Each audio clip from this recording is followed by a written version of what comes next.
تو امتی ہوں اے شاہ امم، کر دیں میرے آقا اب نظر کرم۔ میں تو دو تین سوالات جو میرے پاس آئے ہیں وہ ایک جیسے ہیں، اور ان میں یہ سوال پوچھا ہے کہ اگر کسی کمپنی نے بینک سے قرضہ لے رکھا ہے یا بینک میں اس نے اپنے پیسے ڈپازٹ کر رکھے ہیں اور ہم اس کمپنی کے شیئرز خریدتے ہیں، تو کیا یہ سودی نظام کی معاونت نہیں ہے؟ تو دیکھیں کہ یہ سودی نظام کی معاونت ایک بہت بڑا جملہ ہے۔ سودی نظام کی معاونت تو ہم خود بھی کر رہے ہیں، اس طرح سے کہ ہم اپنے کاروبار کر کے ٹیکس دیتے ہیں گورنمنٹ کو، گورنمنٹ اس سے اپنے سود ادا کرتی ہے، ہم کرنٹ اکاؤنٹ کھول کے اس میں رکھواتے ہیں۔ تو اس وجہ سے اس بات کو ذہن میں رکھیں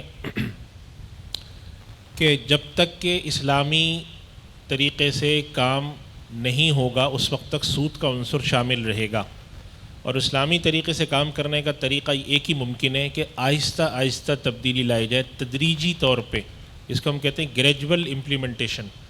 آہستہ آہستہ تبدیلی لانے کا طریقہ یہی ہوتا ہے کہ آج سے کوئی 10-15 سال 20 سال پہلے تو اس طرح کا کوئی تصور ہی نہیں تھا، پھر آہستہ آہستہ تصور آیا۔ ایک اور سوال بھی ایک صاحب نے پوچھا کہ کیا ہم اسلامی اسٹاک ایکسچینج نہیں لے سکتے؟ بالکل لے سکتے ہیں۔ جب اس ملک کے اندر بینکنگ سسٹم کا 88% غیر اسلامی ہے اور ہم ایک کمپنی سے جا کے کہیں کہ تم صرف اسلامی کام کرو، تو اس کمپنی کے لیے عملاً ممکن ہی نہیں ہے۔ ہمارا یہ مطالبہ غلط ہوگا اس سے جب تک کہ ہم اس کو اسلامی بینکوں کا سسٹم نہ دیں۔ اور یہ یاد رکھیں کہ فائنینشیل سسٹم جب کام کرتا ہے تو مل کے کرتا ہے۔ بینک بھی فائنینشیل سسٹم کا حصہ ہے، تکافل بھی فائنینشیل سسٹم کا حصہ ہے، ایسٹ مینجمنٹ کمپنی بھی اس کا حصہ ہے، فائنینشیل مارکیٹ بھی۔ یہ آہستہ آہستہ آہستہ جب مل کر کام کرتے جائیں گے تو دھیرے دھیرے یہ بڑھتے جائیں گے، اور آگے چل کے ایک وقت ایسا آئے گا کہ ہمارا پورا ملک معیشت اسلامی ہو سکے گی۔ اس میں وقت کتنا لگے گا یہ مجھے نہیں معلوم، ہو سکتا ہے کہ 100 سال لگ جائیں، ہو سکتا ہے 200 سال لگ جائیں، لیکن اگر کوئی شخص یہ چاہتا ہے کہ یہ 5 سے 10 سال میں تبدیلی آ جائے تو عملاً یہ ممکن نہیں ہے کہ 150-200 سال سے بنے ہوئے اور جمے ہوئے نظام کو، جو ابھی بھی چل رہا ہے، ختم نہیں ہوا ہے، اس کو اب تھوڑے عرصے میں ختم کر دیں۔ اس وجہ سے علماء کرام نے اس معاملے میں آج نہیں، آج سے کوئی 30-40 سال پہلے یہ رائے قائم کی تھی کہ تدریجی تبدیلی کے راستے کو سب سے مناسب سمجھا گیا۔ اس کے مقابلے میں ایک تبدیلی کا راستہ یہ ہے کہ آپ پورے نظام کو اکھاڑ کے پھینک دیں، وہ بھی عملاً ممکن نہیں ہے۔ تو تدریجی تبدیلی نبی کریم صلی اللہ علیہ وسلم کی حیات طیبہ سے بھی ہمیں سمجھ میں آتی ہے۔ سود کی حرمت ہے، شراب کی حرمت ہے، تدریجاً ہوئی۔ ہم آج اسی طرح کے دور میں کھڑے ہیں تو تدریجاً آہستہ آہستہ اس چیزوں کو نکالیں گے۔ اس وجہ سے یہ ساری علماء کرام نے رائے رکھی ہیں، اور امید یہ ہے کہ جب ہمارا بینکنگ سسٹم پورا اسلامی ہو جائے گا تو ان کمپنیوں کو جن بینکوں سے پیسے لینے کی ضرورت پڑے گی وہاں سود نہیں ہوگا، جن کے پاس رکھوائیں گے وہاں سود نہیں ہوگا، تو یہ مسئلہ خود بخود حل ہو جائے گا۔ کئی لوگوں نے یہ سوال کیا تھا، تو اس وجہ سے۔ دوسرا ایک صاحب نے سوال پوچھا، اسلامی بینک کی طرح اسلامی اسٹاک ایکسچینج کا قیام کیوں ممکن نہیں؟ بالکل ممکن ہے، ایسا کسی نے نہیں کہا کہ ممکن نہیں۔ جس دن اس ملک کی ساری کمپنیاں اسلامی فائنینسنگ لینا شروع کر دیں اور اس حرام کاروبار اس ملک سے ختم ہو جائے، اسٹاک ایکسچینج خود بخود اسلامی ہو جائے گا۔ اس کے اندر پھر آپ بانڈ ختم کر دیں گے، شارٹ سیل ختم کر دیں گے، جائز شیئر بیچیں گے۔ تو اسٹاک ایکسچینج ڈپینڈ کرتا ہے ان کمپنیوں پہ۔ یہ کمپنیاں جب تک اسلامی نہیں ہوں گی اسٹاک ایکسچینج اسلامی نہیں ہو سکتا۔ اسی طریقے سے ایک سوال آیا تھا جو شیئرز کے حوالے سے آیا ہے کہ کئی لوگوں نے یہ سوال اٹھایا ہے اس میں کہ جب آپ شیئر خریدتے ہیں تو قانوناً اور سسٹم میں آپ کی طرف ملکیت منتقل ہو جاتی ہے، تو ہم اس کو کیوں ملکیت نہیں سمجھیں؟ ہم کیوں انتظار کریں کہ ہم CDC تک میں ٹرانسفر ہونے تک کا رکے؟ تو دیکھیں، یہ جو آپ پوائنٹ بتا رہے ہیں یہ کوئی نیا پوائنٹ نہیں ہے، یہ پچھلے کوئی 15 سال سے انڈر ڈسکشن ہے۔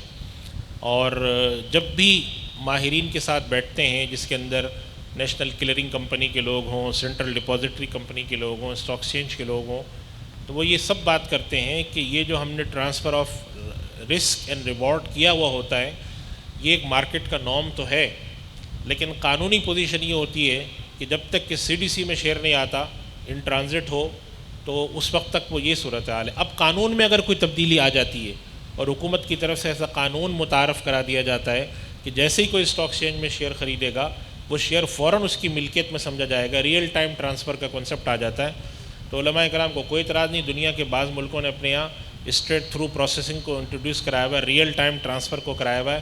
ادھر شیئر خریدتے ہیں اور ادھر ریئل ٹائم ٹرانسفر ہوتا ہے.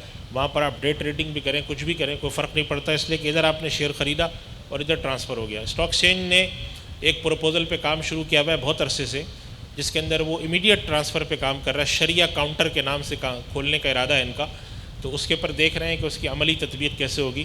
اس کا بھی یہی سسٹم ہوگا. تو اس وجہ سے یہ جو پوائنٹس آپ نے بیان کیے ہیں یہ انڈر کنسیڈریشن رہے ہیں. اس کے باوجود علماء کی رائے یہ ہے کہ سی ڈی سی ٹرانسفر کو ہم جو ہے وہ ضروری قرار دیں. اور آخری سوال جو ایک سوال زکوٰۃ کے حوالے سے آیا ہے, میں نے یہاں پر شیئرز کے اوپر زکوٰۃ کی ادائیگی کے لیے میں نے جان بوجھ کے مسئلہ نہیں چھیڑا, اس لیے کہ ایک دفعہ سیمینار زکوٰۃ پہ ہوا تو اس میں کچھ تفصیل بتائی تھی. دوسری بات ہے کہ زکوٰۃ شیئرز پر زکوٰۃ دینے کا مسئلہ بڑا پیچیدہ ہے, لمبا ہے, تو آج ہماری کافی گفتگو اس میں چلی جاتی.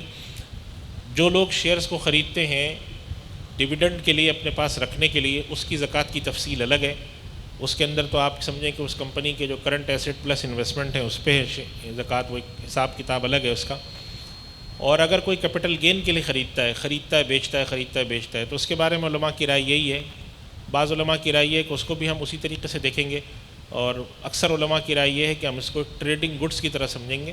اس کا کام ہے مال تجارت خریدنا بیچنا, اور مال تجارت کا حکم یہ ہوتا ہے کہ جو اس کی کرنٹ ویلیو اس پر زکوٰۃ دی جاتی ہے. تو اگر کسی شخص کا کام اس طرح کا ہے کہ وہ شیئرز خریدتا بیچتا ہے, تو جو بھی اس کا پورٹ فولیو ہو زکوٰۃ کے ٹائم پر جو بھی اس کی مارکیٹ ویلیو آ رہی ہو شیئرز کی, اس مارکیٹ ویلیو کے اوپر وہ زکوٰۃ دے دے. اور جو اس کو گین ہوا ہے وہ اس کے کیش میں جا کے اس کے ٹوٹل ایسٹ میں ایڈ بیک ہوگا, تو زکوٰۃ اس کی خود بخود کیلکولیٹ کر آ جائے گی. بقیہ سوال مفتی صاحب. بسم اللہ الرحمن الرحیم. پہلا سوال ہے, لمبا ہے, خلاصہ اس کا یہ ہے کہ جب کمپنی میں کوئی آدمی شریک ہو تو وہ شریک ہونے کی وجہ سے, شیئر ہولڈر کی ہونے کی وجہ سے وہ کمپنی کی ساری سرگرمیوں میں شریک سمجھا جاتا ہے. تو کمپنی نے اگر سودی قرضہ لیا ہے, سود پر قرضہ دیا ہے, تو اس میں یہ بھی حصہ دار ہے. تو اپنے اس عمل کے حوالے سے اس کا کیا شرعی حکم بنتا ہے, اگرچہ 33% ہی کی حد تک ہو. تو مسئلہ یہ ہے کہ یہ جو 33% یا شریعہ جو سٹینڈرڈ ہے IOFI کے, اس میں 30% تک ہے. یہ جو بات کہی گئی ہے اس کا یہ مطلب نہیں ہے کہ اتنے تک یہ معاملات کرنا جائز ہے کمپنی کے لیے, کہ وہ 33% تک سود پر قرضہ لے یا دے. یہ کسی مفتی نے نہیں کہا کہ یہ عمل جائز ہے اور ایسا کرنا چاہیے.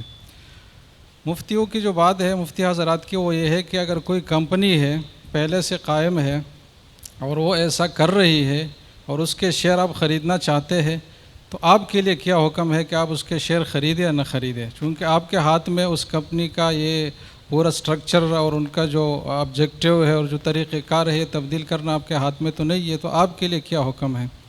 تو ایک عام شیئر ہولڈر کے لیے جو مسئلہ بتایا جاتا ہے وہ یہی ہے کہ اگر کمپنی کی جو انویسٹمنٹ ہے یا جو قرضے اس نے دیے ہیں اس میں اگر 33% سے کم تک سودی معاملات ہوئے ہیں تو اس کی اجازت ہے, یعنی شیئر لینے کی اجازت ہے, ان معاملات کی اجازت نہیں ہے. وہ تو اپنی جگہ ناجائز ہی رہیں گے اور اس سے بہرحال اجتناب ضروری رہے گا, اور جلد از جلد اس سے خلاصی کی جو بھی ممکن صورتیں ہو وہ اپنی ذمہ داری اپنی جگہ لاگو رہے گی, لیکن اس کا شیئر خریدنا جائز ہوگا. یہ جائز کیوں ہوگا؟ تو جیسے کہ میں نے عرض کر لیا کہ فقہاء کرام نے فرمایا ہے کہ جس شخص کے کاروبار میں غالب حصہ, اکثر حصہ حلال کا ہو تو اس کے ساتھ معاملات کیے جا سکتے ہیں. تو اس کمپنی کے معاملات میں بھی غالب حصہ حلال کاروبار کا ہے, کیونکہ 33% سے جب کم ہے تو مطلب 2/3 اس کا جائز کاروبار ہے. تو جب جائز کاروبار غالب ہے تو اس کے ساتھ معاملات جائز ہے, اس کا حصہ دار بننا جائز ہے. لیکن اس حصہ دار بننے کا یہ مطلب نہیں کہ کمپنی کا وہ کام بھی جائز ہے کمپنی کے لیے. اس وجہ سے مفتیان کرام ساتھ یہ بھی فرماتے ہیں کہ شیئر ہولڈر پر یہ لازم ہے کہ جب بھی اس کو موقع ملے, اور خصوصاً AGM میں, اینول جنرل میٹنگ جو کمپنی کی ہوتی ہے, اس میں سود کے خلاف آواز اٹھائے اور بھرپور طریقے سے ان کی حوصلہ شکنی کرے اور یہ واضح کرے کہ یہ ہمارے منشے کے مطابق نہیں ہے, ہم نہیں چاہتے کہ کمپنی کاروبار جاری رکھے. تو اپنی اس شرعی ذمہ داری جو نہی عن المنکر کی صورت میں ہے اس کو پورا کرتے ہوئے شیئر کے خریدنے کے جائز ہونے کی صرف بات ہو رہی ہے, ان سرگرمیوں کو جائز نہیں کہا جا رہا ہے. اس میں تھوڑی سی غلط فہمی ہو رہی ہے. ایک اور سوال ہے کہ جو نفع حاصل ہوا تو اس نفع کے بارے میں کہ اس کو صدقہ کیا جائے, تو کیا یہ جائز ہے کہ صدقہ کی نیت سے کوئی حرام کمائے؟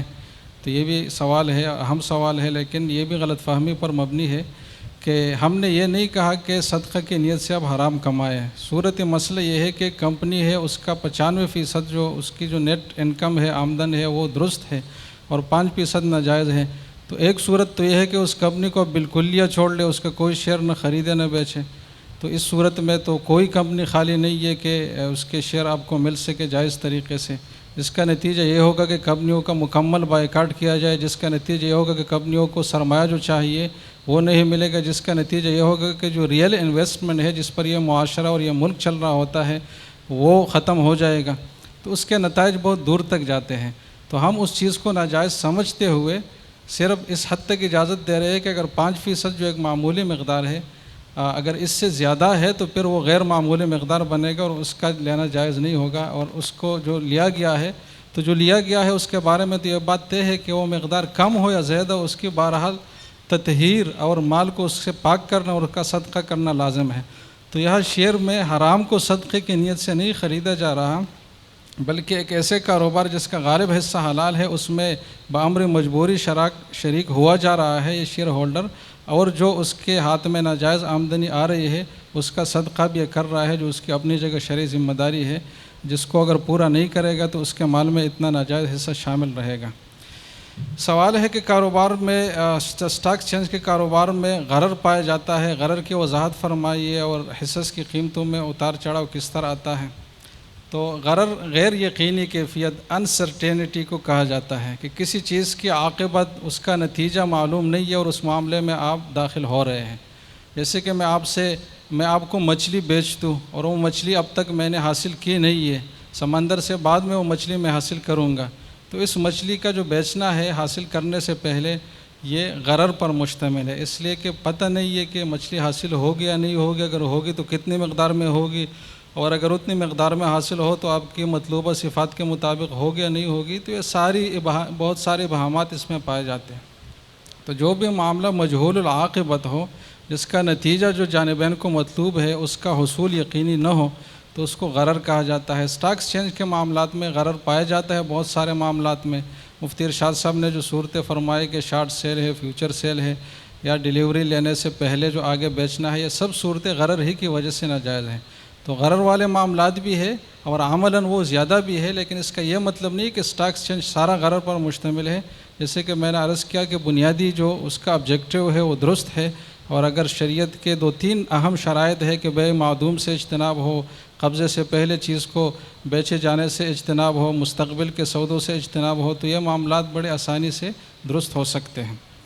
ایک اور سوال ہے کہ اس میں جو غلبہ کا جو 33% ہے اس کی دلیل کیا ہے. تو ڈاکٹر ذیشان صاحب کی جو پریزنٹیشن میں جو حدیث آئی ہے کہ حضرت سعد بن وقاص کا جو واقعہ ہے کہ اس میں حضور نے ان کو فرمایا کہ الثلث والثلث کثیر, کہ 1/3 زیادہ ہے.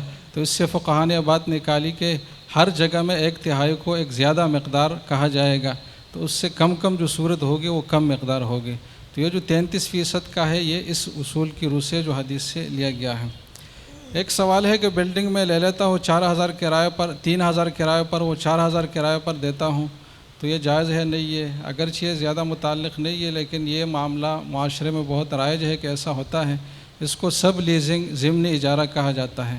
فقہ حنفی کے اصول کے مطابق اس میں ضروری ہے کہ جو چیز آپ نے کرائے پر لی ہے اس میں آپ نے کوئی ایسی انوویشن, کوئی ایسی ترمیم, کوئی ایسی مرمت, کوئی ایسے کام کیے ہو جس کی وجہ سے اس کی مالیت میں, اس کی ذات میں اضافہ آیا ہو, تو اس چیز کو پھر آپ زیادہ کرائے پر دے سکتے ہیں. لیکن بالکل جوں کہ تو یہی چیز زیادہ کرائے پر دینا اس کی اجازت نہیں ہے, کچھ نہ کچھ تبدیلی اس میں لانی ضروری ہے. سوال ہے کہ حدیث میں ہے کہ 33%, یہ تو ہو گیا کہ حدیث کے حوالے سے بتائیں.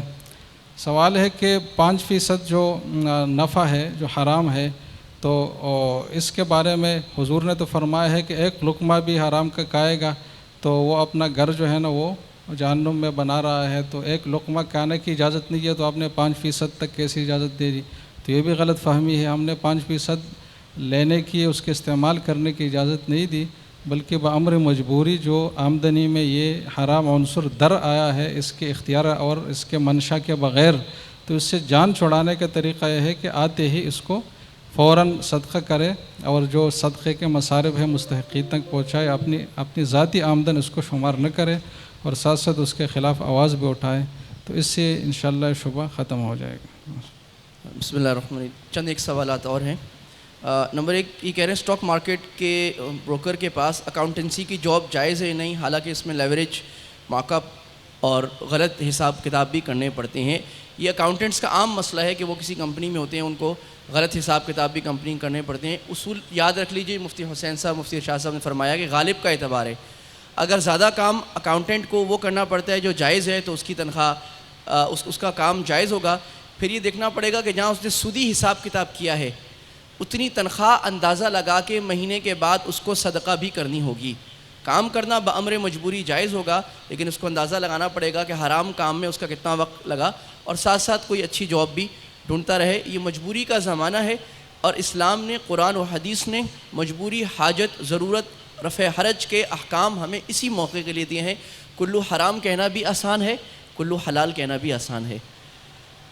دوسرا یہ کہہ رہے ہیں کہ جی میں نے پی آئی اے، دیوان، فاروق، ڈی ایس ایف ایل وغیرہ میں شارٹ سیلنگ بھی کی ہے اور جائز ٹریڈنگ بھی کی ہے، کیا حکم ہے؟ جو آپ نے ڈے ٹریڈنگ کی ہے، جو ڈے ٹریڈنگ میں آپ نے نفع کمایا وہ نفع جائز نہیں ہے آپ کا، وہ نفع آپ کو بغیر نیت ثواب صدقہ کرنا ہوگا، جو جائز کی ہے وہ ٹھیک ہے۔ اسی طرح یہ ایک اور بھی کہہ رہے ہیں کہ میں نے کچھ T+1 پہ کیا ہے، کچھ ڈے ٹریڈنگ وغیرہ پہ کیا ہے، بہرحال اس کا بھی وہی حکم ہے کہ جو ڈے ٹریڈنگ پہ کیا ہے اس کا ایک اندازہ لگا کے آپ اصل راس المال جتنے پہ آپ نے شیئر خریدا تھا وہ صحیح ہے، اس سے اوپر جو آپ نے پروفٹ کمایا ہے وہ آپ کو صدقہ کرنا ہوگا۔